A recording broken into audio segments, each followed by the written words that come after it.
사랑하는 여러분, 우리가 언젠가는 다 죽게 되어서 주님 앞에 서게 될 때에 어떻게 서야 할까요? 우리가 어떻게 살 때에 이 땅에서 의미 있는 삶을 살다가 주님 앞에 설 때에 기쁘게 주님 맞을 수 있을까요? 오늘 성경은 우리가 읽은 야고보서는 야고보 목사님께서 우리 인생에 세 가지 질문을 던지고 있어요. 첫 번째 질문은 따라합니다. 내 계획이 무엇이냐? 내 계획이 무엇이냐? 여러분은 어떤 인생의 계획을 가지고 계시죠? 야고보서 4장 13절 말씀 같이 읽겠습니다. 들으라, 너희 중에 말하기를 오늘이나 내일이나 우리가 어떤 도시에 가서 거기서 1년을 머물며 장사하여 이익을 보리라 하는 자들아. 예나 지금이나 유대인들은 장사를 참 잘하는 그런 민족입니다. 그래서 지금도 미국의 상권, 금융권을 누가 잡고 있습니까? 미국의 소수의 유대인들이 돈줄을 딱 쥐고 있습니다. 미국뿐만이 아닙니다. 이스라엘이 팔레스타인을 그렇게 무참하게 공격을 해도, 세계가 막 지탄을 해도 눈 하나 깜짝하지 않는 것은 다른 이유 아닙니다. 유럽의 돈줄도, 세계의 돈줄도 소수 유대인들이 다 쥐고 있기 때문입니다. 유대인들은 돈 버는 데는 천부적인 재능을 그렇게 가지고 있어요. 그래서 헬라 시대, 로마 시대, 성경 시대 당시에 이 도시가 들어설 때 헬라 상인들이 먼저 들어옵니다. 그들이 신전도 세우고 음악당도 세우고 목욕탕을 만들고 도시를 만들어요. 그렇게 했으니 헬라 사람들이 당연히 돈을 벌어야 되는데 도시 다 지어놓고 나면 뒤늦게 유대인들이 시장에 와서 가게를 차려요. 그리고 돈은 유대인들이 다 벌어갑니다. 그러니까 성경시대에 유대인들이 또 유대 크리스찬들이 항상 하는 생각이 무엇입니까? 어떻게 하면 장사해서 돈을 벌까 하는 생각, 계획을 세웠어요. 이번에는 어떤 도시에 가서 돈을 벌면 좋을까 늘 고민하고 그런 계획을 세웠습니다. 여러분은 어떤 계획을 가지고 계십니까? 여러분의 인생의 미래를 위해 어떤 계획을 가지고 계십니까? 자녀 교육을 위한 계획, 노후에 대한 연금 대책을 세우는 그런 계획 가지고 있습니까? 우리가 계획을 세워야 합니다. 자녀의 미래를 위한 계획도 세워야 하고요. 사업에 대한 계획도, 장사에 대한 계획도 세워야 됩니다. 교회도 계획을 세워야 됩니다. 그냥 교회가 되는 것이 아닙니다. 목회할 때도 계획을 세우고 추진해 나가야 되는 것입니다. 여러분, 계획을 세우는 것이 잘못입니까? 그렇지 않습니다. 계획을 세워야 합니다. 계획을 세워서 목표를 가지고 계획성 있게 추진해 가야 합니다. 그런데 왜 야고보 목사님은 장사를 해서 돈을 벌고자 하는 계획을 세우는 것이 잘못됐다고 지적하고 있을까요? 장사하면서 계획을 세워야 되잖아요. 사업하려면 계획을 세우고 목표를 세워야 하지 않습니까? 근데 왜 야고보 목사님은 이런 계획을 꾸짖고 있습니까? 왜 그렇습니까? 여러분, 윤 목사가 목회하면서 때때로 답답함을 느낄 때가 있어요. 그때는 인생의 계획 속에서 하나님을 배제할 때입니다. 하나님을 제외하고 돈 벌 생각만 할 때입니다. 하나님 배제하고 시험을 준비하고 하나님을 고려하지 않고 교회를 고려하지 않고 신앙을 고려하지 않고 어떤 계획을, 어떤 일을 하고자 할 때입니다. 보세요. 13절에 들으라, 너희 중에 말하기를 이라고 하고 있는데 누구에게 들으라는 거예요? 야고보 목사님 목회하고 있는 유대 크리스찬들입니다. 예수 믿는다고 하고 고백하는 형제들에게 하는 말입니다. 하나님을 아버지로 믿고 예배하는 교회 성도들에게 하고 있는 말입니다. 그런데 믿음을 가진 사람이 목사님 1년 동안 부산에 가서 목포에 가서 장사하고 돈 벌고 돌아오겠습니다 라고 하는 것입니다. 이런 소리를 들으면 안타까워요. 복상이 터져요. 왜요? 장사를 위한 계획에 하나님이 안 보여요. 하나님을 배제했어요. 돈을 버는데 교회, 신앙, 믿음에 대한 계획이 없기 때문입니다. 돈이 전부이고 돈이 목적이기 때문입니다. 저는 교육 전도사 때부터 지금까지 이런 소리를 많이 들었어요. 전사님, 목사님, 수능 앞두고 있는데 열심히 공부해서 교회 좀 빠지고 나중에 신앙생활 하겠습니다 라고 얘기를 하고 예배를 빠집니다. 그리고 대학에 붙었어요? 그러면 잘 나올까요? 대학은 갔는데 금 같은 믿음은 잃어버리는 것을 봅니다. 심지어 신앙을 가진 부모가 수능을 앞둔 자녀에게 말해, 야, 너 고3이야. 지금 학원 가야지. 교회 말고. 너 대학 붙고 가. 신앙을 가진 부모가 그렇게 얘기를 합니다. 그래, 대학을 붙었다고 칩시다. 근데 그 아들이 그 딸이 교회 나와서 이제는 열심히 합니까? 목사님, 교사 1년만 쉴게요. 회장 1년만 쉴게요. 너무 바빠요. 너무 분주해요. 너무 바빠서 못하겠어요. 1년만 쉬고 내년부터 열심히 할게요. 라고 말하고 1년 쉰 다음에 다시 복귀한 사람이 있을까요? 없을까요? 제 경험에는 별로 없습니다. 다른 도시로 이사 갈 수 있습니다. 또 사업도 하러 갈 수 있습니다. 그런데 거기에서 하나님에 대한 심각한 고려를 하고 있는지요? 믿음에 대한 손해에 대해서 고민해 보셨습니까? 그런 것 없어요. 우리는 내 계획, 내 사정에 하나님 없습니다. 하나님을 배제합니다. 하나님의 뜻을 묻지 않습니다. 내 계획, 내 생각만 합니다. 그런데 그 일이 내 생각대로 되던가요? 내 뜻대로 되던가요? 잠언 16장 9절에 사람이 마음으로 자기의 길을 계획할지라도 그의 걸음을 인도하시는 이는 여호와시니라. 내가 아무리 많이 계획 세웠어도 그 걸음을 인도하시는 이는 여호와인 줄 믿으시면 아멘. 사람의 마음에는 많은 계획이 있어도 오직 여호와의 뜻만이 완전히 서리라 했습니다. 직장 잡기 어렵지요. 근데 좋은 직장을 찾았어요. 근데 주의를 지킬 수 없어요. 신앙생활을 할 수 없어요. 어떻게 해야 될까요? 코로나가 장기화되고 있습니다. 한 달, 두 달, 세 달. 회사에서 교회 나가지 말라고 합니다. 눈치를 줍니다. 또 내가 책임을 맡았습니다. 교회 나오기 어렵습니다. 유튜브로 예배하다가 예배 빼먹기도 하고.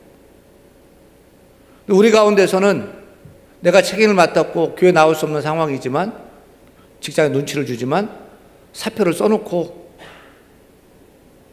그렇게 나와 예배하고 있는 그런 형제도 자매도 있습니다.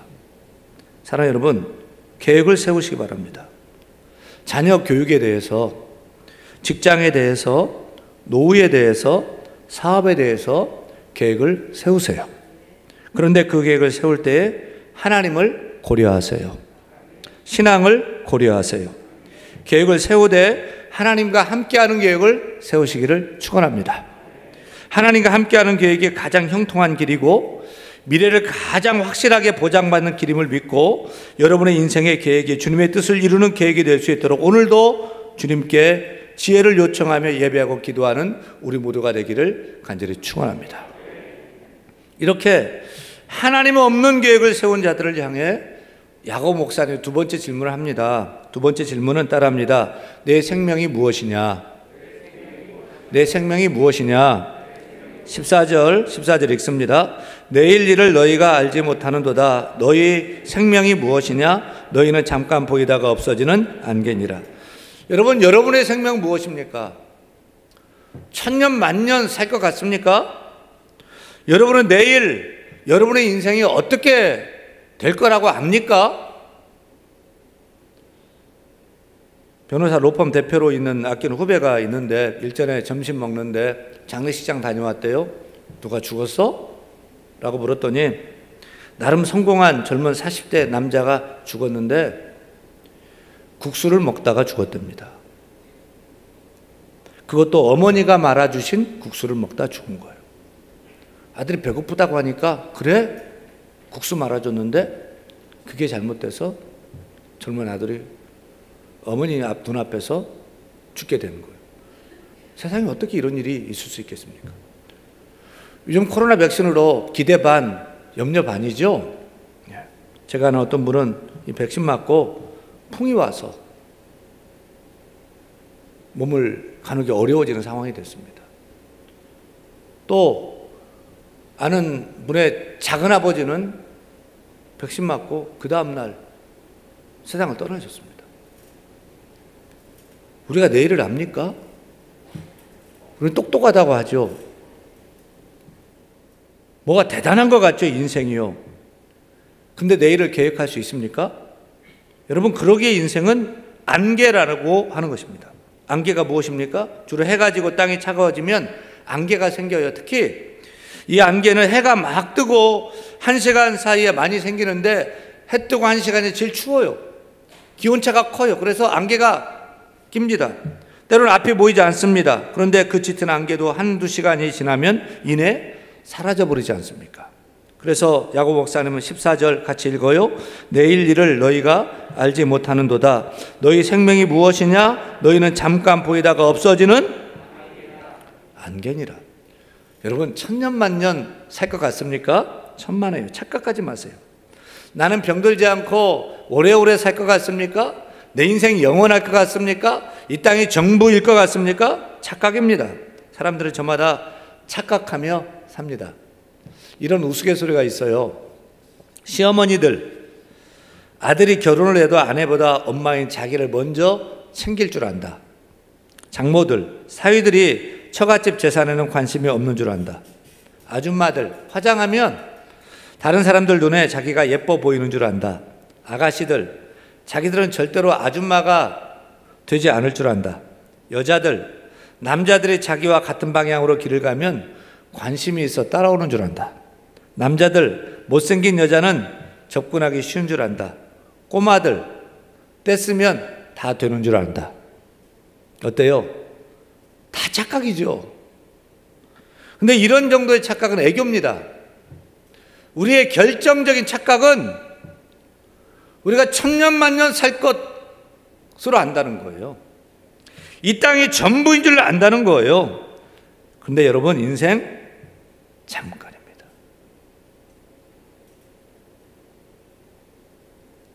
잠깐 보이다가 없어지는 안개같이 사라집니다. 그것이 인생입니다. 그러기에 우리는 내일을 사는 것이 아니라 오늘을 살아야 할 줄로 믿습니다. 톨스토이는 그의 인생론에서 이렇게 말합니다. 우리 일생에 세 가지 중요한 것이 있다. 가장 중요한 시간, 첫째는 지금이다. 과거는 지나갔고 미래는 내 손안에 있지 않다. 그러므로 지금 이 순간이 내게 가장 중요한 순간이다. 둘째, 그리고 가장 중요한 사람은 바로 내 앞에 있는 사람이다.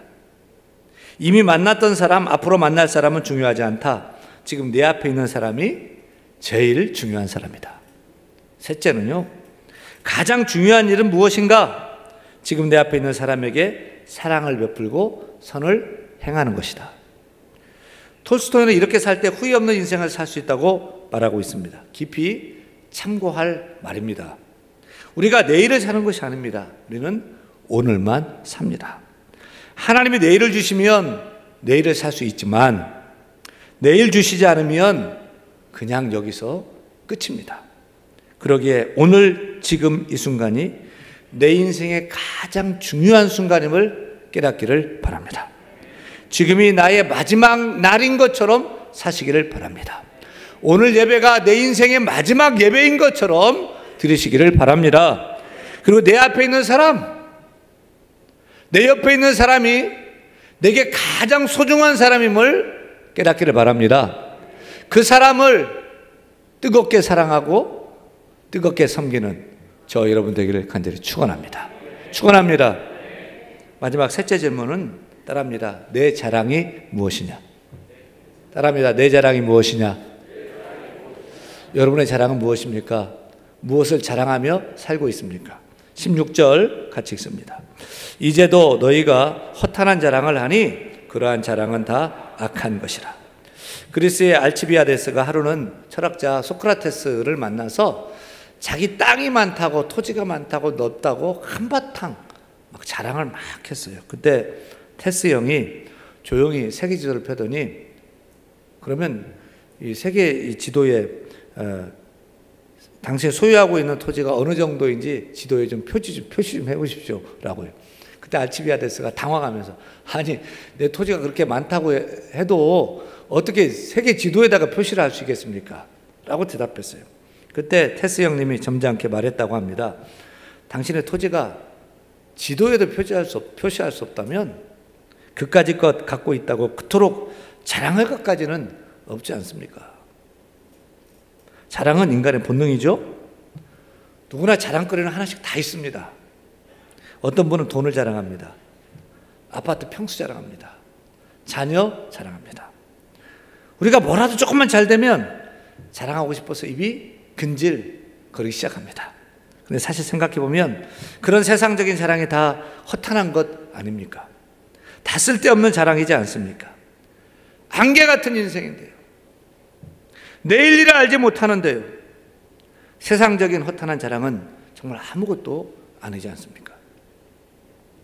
우리 교단의 목사님으로서 성남제일교회를 신무하셨던 고 박용규 목사님께서 뇌출혈로 쓰러져 잠시 죽어서 천국에 다녀온 얘기가 한동안 참 유명했습니다. 6.25 전쟁통에 올라마셨던 목사님은 후에 목사가 되어서 성남제일교회를 세웠고 저 높은 곳을 향하여 라는 책을 출판해서 돈을 많이 벌어서 그 돈으로 성남에 중고등학교 셋을 설립했습니다. 교회도 수천 명의 교사로 부흥시켰습니다. 그때 박정희 대통령은 목사님을 문교부 장관으로 추천도 했고요. 신민당의 김영삼 총재는 성남에서 국회의원 출마라고 할 정도였다고 합니다. 목사인데 세상적으로 그렇게 잘 나간 거예요. 자랑할 것도 많았어요. 근데 주님은 교만할 대로 교만해진 박용규 목사님에게 저주의 채찍을 내리칩니다. 1987년 12월 19일 오후 2시 30분에 고혈압으로 쓰러진 후부터 구운 오징어처럼 뒤틀리는 저주받은 몸이 됩니다. 영동 세브란스 병원에서 살 가망이 없다는 판정을 받고 열흘 만에 퇴원했는데 의식은 돌아오지 않습니다. 1987년 12월 30일 10시경 심장의 고동이 멈추자 딸들은 임종 찬송을 불렀고 아들은 그 자리에서 졸도할 때 두 천사가 목사님을 찾아왔습니다. 그리고 천국에 데려갔어요. 북극으로 난 길을 통해 천국에 들어가자 땅의 사람 박용규 목사야 먼 길 오느라 수고했다라는 주님의 음성이 들렸고 거기서 주님께서 박 목사님에게 5가지 질문을 합니다. 너는 땅에서 성경을 얼마나 많이 읽었느냐? 헌금을 얼마나 했느냐? 땅에서 전도를 얼마나 했느냐? 11조는 어떻게 했느냐? 기도 생활을 얼마나 했느냐? 이렇게 물으신 후에 네가 4가지는 잘했는데 큰 교회가 되고 유명한 목사가 되었을 때 바쁘다는 핑계로 기도를 게을리했구나 라고 하시면 책망하십니다. 그리고 너는 이제부터 두 천사의 안내를 받아 천국과 지옥을 구경한 후에 땅에 내려가서 내가 본 그대로 전하라. 그리고 구원받아 천국에 올 때까지 양로원을 만들어 목회자 50명을 잘 보살피면 현재보다 20배의 상을 주겠다고 약속하셨답니다. 그리고 주님께서 목사님께 천국을 보여주셨는데 그 중에서도 땅의 축복을 많이 받았는데 봉사하고 전도하기 하는 일을 게을리했던 사람들의 인색하고 세상에 보물을 쌓아둔 많은 자들의 그 집은 볼 것도 하나도 없었고요. 이 땅에 있을 때 주를 위해 힘들지만 어렵지만 가난하지만 희생하고 충성하신 분들의 상은 얼마나 크고 아름다운가를 보여주셨어요. 어느 곳에 갔는데 높은 빌딩 4채가 있어서 저 높은 빌딩은 누가 살아요? 라고 했더니 가장 높은 빌딩은 미국의 전도왕 무디 집이고 두 번째 집은 감리교회 창설자 웨슬리 집이고 세 번째는 이태리의 성자 프란시스의 집이고 네 번째는 일제시대 때 한국의 전도왕 최권능 목사의 집이라고 말하더랍니다.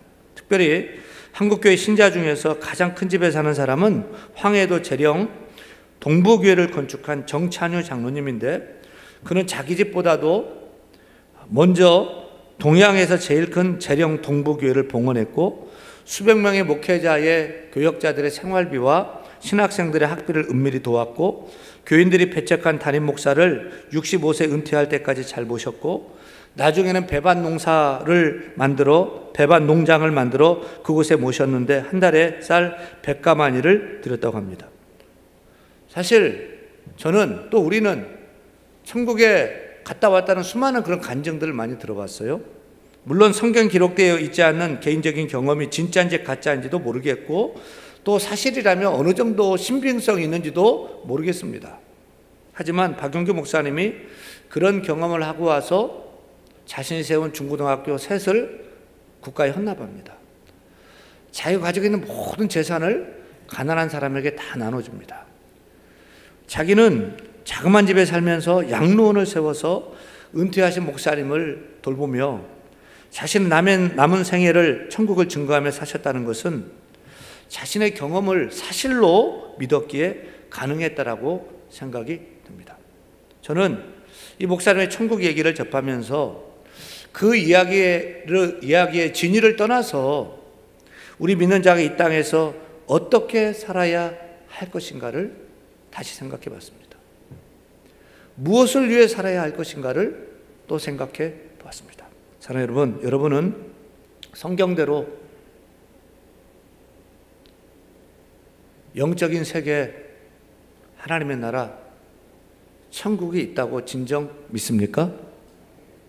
성경대로 영원한 불못, 지옥도 있다고 믿습니까? 정말입니까? 그렇다면 이렇게 살 수 없죠.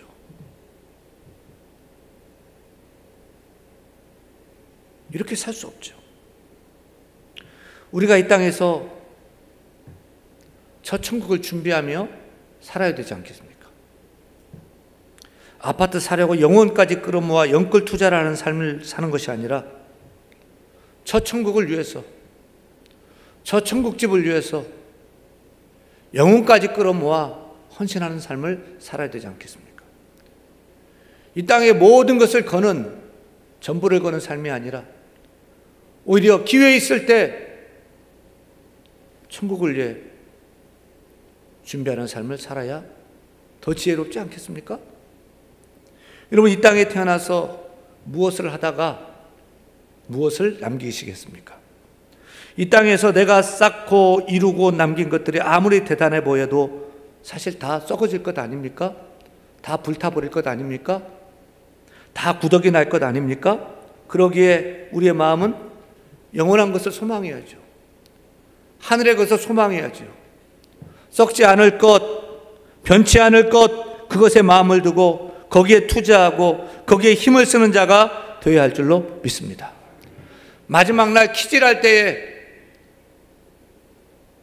알맹이는 곳간에, 껍데기는 불못에 던져질 텐데 우리가 참 믿음 갖고 천국 얻는 그런 믿음을 소유해야 되지 않겠습니까?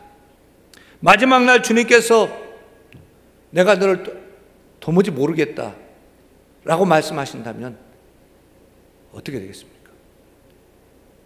주님, 대한교 윤영민 목사예요. 내가 너를 모르겠다. 대한교 윤영민 장로예요. 내가 너를 모르겠는데. 대한교 윤영민 집사예요. 내가 너를 모르겠다 라고 말씀하시면 어떻게 되겠습니까? 우리는 한 사람도 예외 없이 모두 천국의 주인공이 다 되어야 할 줄 믿습니다.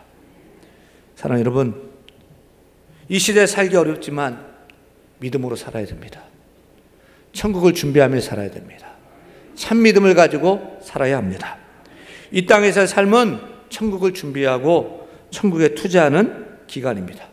지금이 기회입니다. 하나님을 사랑하시길 바랍니다. 교회를 사랑하시길 바랍니다. 이웃을 사랑하시기를 바랍니다. 누구를 만나든 악을 버리고 선을 행하시기 바랍니다. 약한 자, 병든 자를 사랑으로 돌보고 전도하고 선교하세요. 하늘을 바라보세요. 하늘을 기억하세요. 하늘에 속한 자로서 이 땅을 살아야 할 것입니다. 그렇게 이 땅에 살면서 영원한 저 천국을 준비하고 저 천국에 투자하고 저 천국에서 상받기를 사모하며 사는 복된 삶, 의미 있는 삶, 가치 있는 삶을 사는 우리 모두가 다 될 수 있기를 간절히 축원합니다.